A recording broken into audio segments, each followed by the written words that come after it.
সব এজেন্সিকে গভর্নমেন্টের ললিপপ করে দিয়েছে। আর্মিটা বাকি ছিল, ভেবেছিলাম আর্মিটা পারবে না। আর্মিকেও যদি মিসইউজ করে এইভাবে, তাহলে নিরপেক্ষতা কোথায় থাকবে? যেদিন বিজেপি কালকে থাকবে না, তখন এরা কি করবে? কোথায় পালাবে? পালাবার পথ নাই। মানুষ কিন্তু সেদিন, আমি গানের কথায় জম আছে পিছে বলবো না, আমি বলবো মানুষ আছে পিছে। মানুষ কিন্তু রুখে দাঁড়াবে। ব্রিগেডে মিটিংকে আমরা কোনোদিনও করতে পারবো না, কারণ আর্মি আমাদের পারমিশন দেবে না। গান্ধী স্ট্যাচুতে আমরা কোনোদিনও আসতে পারবো না, কারণ আর্মিকে পারমিশন দিতে দেবে না। তাহলে কি রেড রোডে আমরা কোনো প্রোগ্রাম করতে পারবো না? আর্মি পারমিশন দেবে না। এই আবার কি?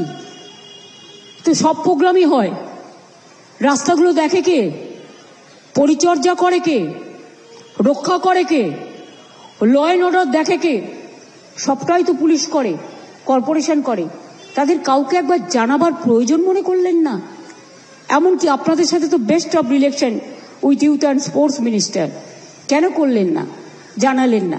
আপনারা তো আমায় জানাতে পারতেন, আমি তো অলওয়েজ অ্যাভেলেবেল। একটা ফোন করলেই হয়ে যেত, আমিই বলতাম তোমরা সরে যাও। এটা তো পুলিশ ফোর্সের কাজ, ওনাদের তো কাজ নয়। আর্মির তো মঞ্চ ভাঙা কাজ নয়, এটা পুলিশ ফোর্সের কাজ।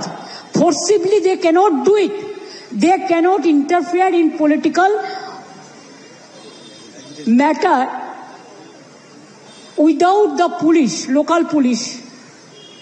দে ক্যানট ডু ইট ফোর্সফুলি। আরে আমাকে দেখে পালালো কেন? আমার কথা হচ্ছে, if you are correct, then when I was entering at that time, at that moment, why you were running away? I told them, don't run away. You are my friend. I am proud of you. अब भागता क्यों है? তা যদি ওরা সত্যি আইনত করতো, তাহলে তোরা পালাতো না, পলাতক হতো না। আপনারা দেখুন না, পাশাপাশি 4-5টা আর্মি গাড়ি দাঁড়িয়ে আছে, এবং তারা যে তাদের পালাতে আপনারা অনেককেই দেখেছেন তো? আপনারা সবাই দেখেছেন, আমি তো দেখেছি, আপনারাও দেখেছেন, অনেক প্রেস সেখানে ছিল। তা আমার মুখের কথা বিশ্বাস করতে হবে না, আপনারা নিজেদের কথা বিশ্বাস করুন। ওনাকে চ্যালেঞ্জ করছি, দুটো সেনা ওনাকে দেখে পালিয়ে যাচ্ছিল, ছবি প্রকাশ করুন, ভিডিও প্রকাশ করুন। উনি একটা মিথ্যাবাদী, এবং তিনি যে জায়গায় হাত দিয়েছেন এর ফল ওনাকে ভুগতে হবে।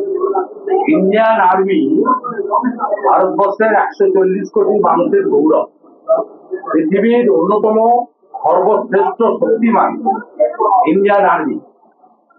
আপনি যে বলছেন 200 জন সেনা অফিসার এবং জওয়ান আমাকে দেখে পালাচ্ছে, আপনারা যাবেন না, আমি আপনাদেরকে নিয়ে গর্ব অনুভব করি।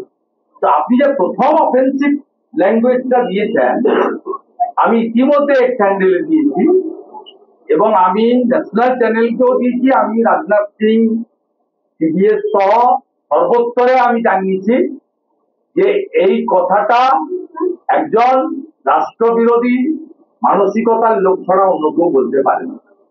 Same Mamata Banerjee, Indian army জিন্দাবাদ। আমাদের ভিডিও ভালো লাগলে লাইক এবং শেয়ার করুন। কমেন্ট সেকশনে গিয়ে জানান আপনাদের মতামত। আরও ভিডিও পেতে আমাদের চ্যানেল সাবস্ক্রাইব করুন এবং প্রতি মুহূর্তে খবরের আপডেট পেতে প্রেস করুন বেল আইকন।